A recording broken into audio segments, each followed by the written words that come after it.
Hello everyone, कैसे हो आप सब लोग। तो यहाँ पे हम ट्रेड बनाना शुरू करेंगे।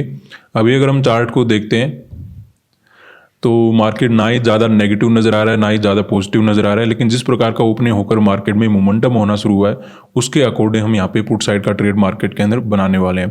पहले हम अपनी पोजीशन को कंप्लीट कर लेते हैं, उसके बाद हम डिस्कस करते रहेंगे कि यहाँ पे हमने पोजीशन मार्केट के अंदर पुट साइड का क्यों बनाया। Second position bank Nifty add करेंगे सेम क्वांटिटी के साथ। आज देखिए अपना सेंसेक्स में एक्सपायरी रहने वाला है, तो मोमेंटम सेंसेक्स में काफ़ी फास्ट हो जाता है। तो अगर आज के दिन वैसा कुछ हो जाएगा तो अच्छा बेनिफिट हमें मिल सकता है, लेकिन हम पोजीशन एक ही रखने वाले हैं। 840 क्वांटिटी यहाँ पे हम बाय करेंगे और निफ्टी में ऐड करने वाले हैं 1275 क्वांटिटी। तो ट्रेड बनाते हमें कुछ प्रॉफिट नज़र आना शुरू हो चुका है, जो कि बिल्कुल अच्छी बात है, क्योंकि अगर हमने एंट्री मार्केट के अंदर लिया और लेते अगर प्रॉफिट चलना शुरू हो जाए तो पोजीशन को हैंडल करना थोड़ा आसान हो जाता है एज़ कम्पेयर टू जैसे हमने ट्रेड बनाया और ट्रेड बनाते ही लॉस नज़र आना शुरू हो जाए। क्योंकि फिर एक ही बात होती है कि मार्केट में कहीं ना कहीं हमने गलत जगह पे एंट्री बना लिया, लेकिन अगर पोजीशन बनाते ही प्रॉफिट नज़र आना शुरू हो जाए तो ऐसा लगता है कि ठीक है, मोमेंटम भी वैसा ही हो रहा था, उसके अकॉर्डिंग हमें ट्रेड करने का मौका मिल गया और प्रॉफिट भी काफ़ी अच्छा चल रहा है। और ऐसे में देखिए टारगेट अचीव करने में भी टाइम ज़्यादा नहीं लगता। अगर आपका पहले पोजीशन लॉस में जा रहा है फिर कहीं प्रॉफिट में आ रहा है तो उसमें टाइम भी काफ़ी ज़्यादा लग जाता है, और टाइम के कारण जो ऑप्शन बाइंग में प्रोबेबिलिटी होती है प्रॉफिट बनाने की वो काफ़ी कम हो जाती है। तो जितना जल्दी आपका प्रॉफिट नज़र आएगा, जितना जल्दी मार्केट टारगेट की तरफ जाएगा, उतना अच्छा है आपके लिए। लेकिन अगर इसके अपोजिट हो जाता है, पहले लॉस में चला जाता है फिर आपको प्रॉफिट नज़र आता है, तो उसमें टाइम भी ज़्यादा लग जाता है और प्रोबेबिलिटी एक बड़ा प्रॉफिट बनाने की वो भी काफ़ी कम हो जाती है। तो अभी देखिए हम सेंसेक्स और निफ्टी में थोड़े बहुत लॉस में आ गए, लेकिन बैंक निफ्टी में ओवरऑल हम ठीक ठाक प्रॉफिट में बैठे हैं। तो बात करते हैं कि यहाँ पे हमने सेलिंग का ट्रेड मार्केट के अंदर क्यों बनाया। अब देखिए सेंसेक्स में क्या एक्सपायरी है और यहाँ पे मार्केट ने एक रेंज बना रखा है।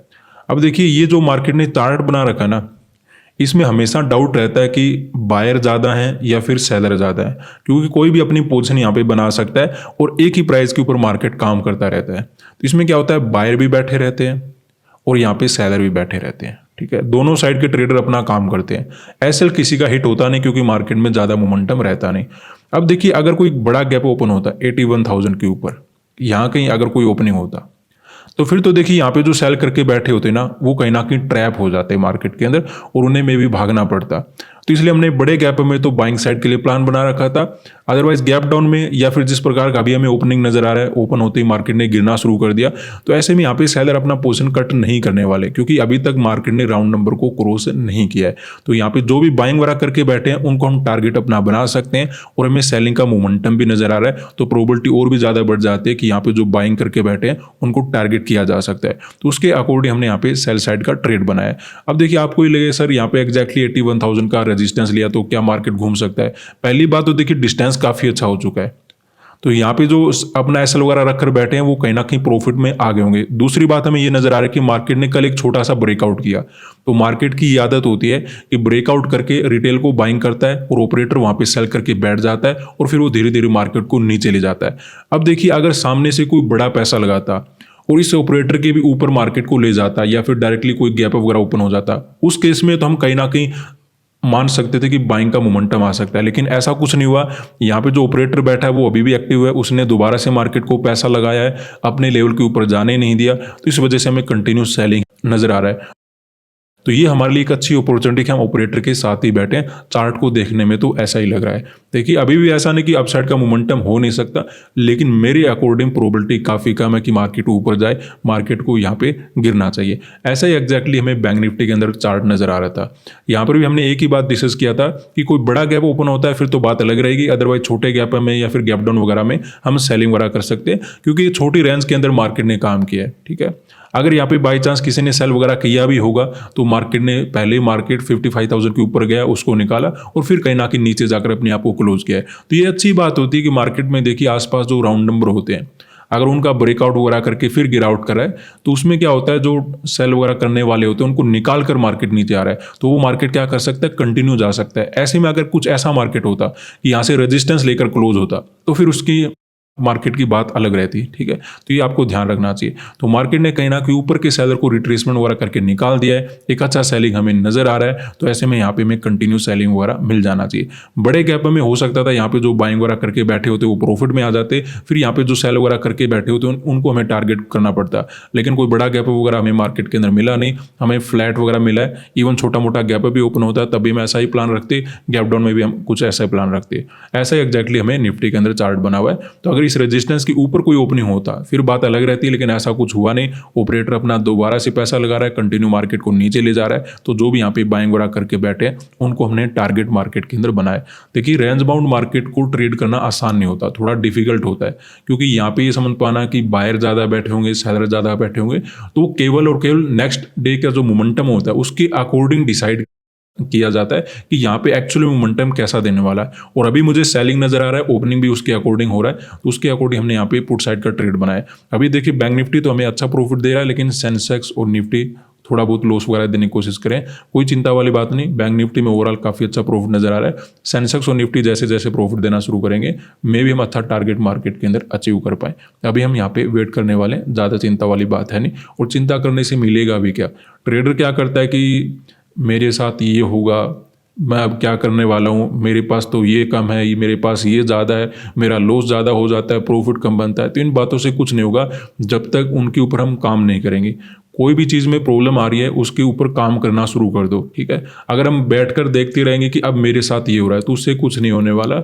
हमें उन चीज़ों को सोल्व करना पड़ेगा, और जब जब हम सोल्यूशन ढूंढेंगे अपनी प्रॉब्लम का, तो मुझे लगता है प्रॉब्लम आइडेंटिफाई हो पाएगी और उसका हम सोल्यूशन भी ढूंढ पाएंगे। अभी हम वेट करते हैं, देखते हैं टारगेट में भी हम अचीव कर पाएँ। तो यहाँ पे अगर हम देखें तो बैंक निफ्टी में तो अच्छा खासा ब्रेकडाउन हो चुका है, इवन कंटिन्यू सेलिंग में जा रहा है, लेकिन सेंसेक्स और निफ्टी अभी भी एक रेंज के अंदर बने हुए हैं। ये जो मार्केट का लास्ट सपोर्ट था वहीं पे मार्केट घूम रहा है। इसी तरह से अगर आप सेंसेक्स के चार्ट को देखते हो तो आपको डायरेक्टली नजर आएगा कि मार्केट ने लास्ट सपोर्ट को तोड़ा नहीं है। तो ये मार्केट का देखिए करैक्टर होता है कि डायरेक्टली किसी भी लेवल का ब्रेकडाउन वगैरह नहीं करता। तो यहाँ पे कौन कौन सी बातें हो सकती है कि अचानक से कोई ग्रीन कैंडल बन गया, टोटल मार्केट घूम गया, छोटा मोटा रिट्रेसमेंट करके यहीं पे होल्ड करा है, तो दोनों तीनों बातें हो सकती है। उसके बाद एक ऑप्शन आता है कि मार्केट के अंदर कंटिन्यू सेलिंग होगा, ठीक है। तो देखते हैं मार्केट कौन से करैक्टर में रहना चाहता है। अभी तो हमें अच्छा खासा प्रॉफिट नजर आता है, वो कम होना शुरू हो चुका है। केवल बैंक निफ्टी से अकेले से तो बात बनेगी नहीं, अगर सेंसेक्स और निफ्टी में साथ में प्रॉफिट होता है तो टारगेट अचीव किया जा सकता है। अकेले बैंक निफ्टी से तभी प्रॉफिट अचीव किया जा सकता है अगर हमें सेंसेक्स और निफ्टी लॉस ना दे, लेकिन ऐसा कुछ नहीं कर रहे हैं, थोड़ा बहुत वो लॉस देने की कोशिश कर रहे हैं। अब क्या कर सकते हैं, according to situation Nifty bank तो मोमेंटम अच्छा कर रहा है, सेंसेक्स और निफ्टी को देखेंगे, टाइम लग जाएगा लेकिन मोमेंटम तो होना चाहिए। छोटा मोटा ब्रेकडाउन कर दे तब भी हमारी बात बन जाएगी।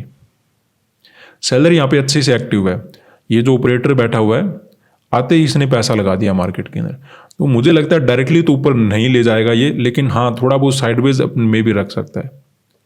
तो यहाँ पे देखिए बैंक निफ्टी के अंदर तो हमें एक कंटिन्यू सेलिंग नजर आ रहा है, ये काफ़ी अच्छा है। जैसे डॉक्टर बोलते हैं ना कि ये तो टाइम पे आ गया, अदरवाइज अगर थोड़ा लेट होते तो गड़बड़ हो जाती। तो बैंक निफ्टी का अगर मोमेंटम लेट होता तो कुछ गड़बड़ डेफिनेटली हमारे साथ हो सकती थी, लेकिन वैसा कुछ नहीं हुआ। बैंक निफ्टी तो टाइमली मोमेंटम करा है, लेकिन सेंसेक्स और निफ्टी का इंतजार रहेगा। ये ऑलमोस्ट अपने रेंज का ब्रेकडाउन वगैरह करने वाले हैं। जैसे जैसे ब्रेकडाउन होगा हम ठीक ठाक प्रॉफिट में आ जाएंगे, और जैसे अच्छे प्रॉफिट में आएंगे हम अपना टारगेट वगैरह बुक करने वाले हैं। तो केवल सेंसेक्स और निफ्टी का इंतजार है, अदरवाइज बैंक निफ्टी में ऑलमोस्ट टारगेट अचीव हो चुका है। लेकिन एक बात यहाँ पे नोट ये भी करनी होगी कि अगर हम केवल सेंसेक्स में ट्रेड बना के बैठे होते या फिर केवल निफ्टी में ट्रेड बना के बैठे होते तो इस ट्रेड को हैंडल करना बड़ा ही मुश्किल हो जाता।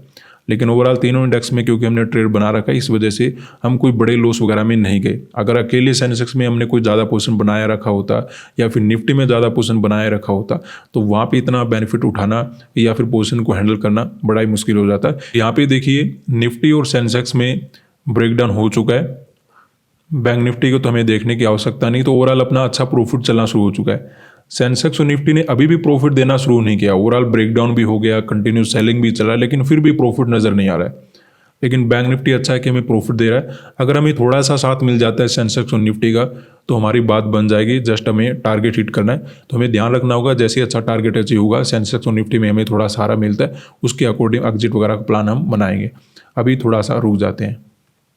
अपनी पोजीशन में काफ़ी अच्छा प्रॉफिट नज़र आना शुरू हो चुका है। तो क्या हम यहाँ पे अपना टारगेट बुक कर सकते हैं? देखिए, क्या मुझे ऐसा लॉस नज़र आता तो मैं बुक करके चला जाता? नहीं। तो यहाँ पे हमें प्रॉफिट में वेट करना होगा, क्योंकि अभी देखिए अगर ऐसा कुछ होता कि साइडवेज वगैरह कुछ ऐसा नज़र आता मार्केट, तो मे बी मैं निकल जाता। लेकिन अभी तो मार्केट ने एक रेंज का ब्रेकडाउन किया है, तो मार्केट में अच्छा मोमेंटम हो सकता है। बैंक निफ्टी ऑलरेडी अच्छा सेलिंग में चल ही रहा है और निफ्टी भी ऑलमोस्ट ब्रेकडाउन वगैरह करके निकला है। तो मुझे लगता है ठीक सिचुएशन है जहाँ पे थोड़ा बहुत टारगेट के लिए वेट किया जा सकता है, बड़ा टारगेट बनाया जा सकता है। तो हम यहाँ पे थोड़ा रिस्क रखेंगे और एक अच्छा टारगेट बुक करने की हम कोशिश करने वाले हैं। तो यहाँ पे अपना ट्रेड हम कट कर लेते हैं, क्योंकि अपना जो प्रॉफिट है काफ़ी अच्छा चल रहा है, इससे ज़्यादा हम लालच करेंगे नहीं। लेकिन देखिए मार्केट में जिस प्रकार का सेलिंग चल रहा है और भी वेट किया जा सकता है, लेकिन उसमें रिस्क काफ़ी ज़्यादा बढ़ जाता है। जब हम ट्रेड बनाते हैं तब हमारा रिस्क लेना मजबूरी होता है, दूसरा हमारे पास कोई ऑप्शन होता नहीं। लेकिन जब ट्रेड अच्छा प्रॉफिट में चला जाए उसके बाद भी अगर हम रिस्क लेकर बैठे रहेंगे तो वो हमारी गलती भी हो सकती है। देखिए कभी कभी ट्रेडर को ये आदत होती है कि मार्केट में जितना भी मोमेंटम आएगा मैं कैप्चर करूंगा, तो वो गलती हमें नहीं करना है, क्योंकि हम इंट्राडे ट्रेडर हैं। हमें जस्ट एक मोमेंटम कैप्चर करना होता है। कंप्लीट मोमेंटम हम कैप्चर कभी भी नहीं कर पाएंगे, क्योंकि मार्केट के अंदर कभी ऐसा होगा कि कंटिन्यू मोमेंटम हो जाएगा, लेकिन कभी कभी ऐसा भी होता है कि मार्केट कभी ऊपर जाएगा कभी नीचे जाएगा। जैसे ये मोमेंटम आपको नजर आ रहा है मार्केट में, देखिए बाइंग का हुआ, फिर सेलिंग का हुआ, फिर बाइंग का हुआ, तो लगभग ऐसा ही चार्ट बनता है। ठीक है, ये तो वैसे तो एक रेंज के अंदर था, लेकिन बड़े लेवल पर भी आपको ऐसा ही देखने को मिलेगा कि मार्केट नीचे चला गया, फिर रिट्रेसमेंट हो गया, फिर नीचे आ गया, तो ऐसा कुछ चलता रहता है। तो फिर क्या होता है, जब अच्छा प्रॉफिट हो जाए ना तो हम रिट्रेसमेंट को झेल नहीं पाएंगे। शुरुआत में तो देखिए हमें रिस्क लेना पड़ता है, लेकिन जब अच्छा प्रॉफिट हो जाए तो वहाँ पे कंटिन्यू बैठे रहने में भी कभी कभी खतरा बढ़ जाता है। तो जैसे ही अच्छा मोमेंटम हुआ हम कैप्चर करके निकल गए। हमने सेलिंग मार्केट के अंदर क्यों किया था? क्योंकि हमें एक ही बात नजर आ रही थी कि मार्केट ने एक रेंज के अंदर काम किया है, यहाँ पे बायर भी बैठे हैं और सेलर भी बैठे हैं। ये भी देखा था कि अगर कोई बड़ा गैप वगैरह ओपन होता है उस केस में तो सेलर ट्रैप हो सकते हैं, अदरवाइज छोटे गैप में गैप डाउन वगैरह में आराम से इन बायर को हम टारगेट कर पाएंगे, क्योंकि मार्केट ने जिस प्रकार का चार्ट बना रखा है, जैसे मार्केट ने क्या किया 55,000 का ब्रेकआउट किया उसके बाद नीचे आया। ऐसा ही हमें दूसरे इंडेक्स के अंदर देखने को मिलेगा। जैसे हमने निफ्टी के अंदर देखा कि मार्केट ने क्या किया, ये 500 का लेवल है, उस लेवल का ब्रेकआउट किया, फिर नीचे आया और फिर यहाँ पर जाकर क्लोज किया है। तो ये भी काफ़ी अच्छा चार्ट था कि मार्केट में यहाँ पे कोई ऑपरेटर बैठा होगा, क्योंकि ब्रेकआउट के बाद हमारे जैसे लोग बाय करते हैं, वहाँ पे ऑपरेटर अपना पोजीशन सेलिंग का बना लेता है। तो यहाँ पे कहीं ना कहीं ऑपरेटर की पोजीशन हो सकती थी, इसके अकॉर्डिंग हमने रेजिस्टेंस भी लगा रखा था। तो जब तक ये 500 के ऊपर मार्केट में कोई ओपनिंग नहीं मिलता या फिर डायरेक्टली कोई गैप वगैरह ओपन नहीं होता तो हमें कोई ज़्यादा चिंता थी नहीं। यहाँ पे जो भी बाइंग वगैरह करके बैठे थे उनको हम टारगेट बनाने वाले थे, और वैसा कुछ मोमेंटम भी होना शुरू हो चुका था। तो उसके अकॉर्डिंग हमने पुट साइड का ट्रेड बनाया और एक अच्छा मोमेंटम कैप्चर करके हम निकल गए। शुरुआत में थोड़ा बहुत सेंसेक्स और निफ्टी ने परेशान किया, लेकिन जैसे जैसे इस रेंज का ब्रेकडाउन हुआ यहाँ पर भी अच्छा प्रॉफिट कैप्चर करने का हमें मौका मिल गया। धन्यवाद।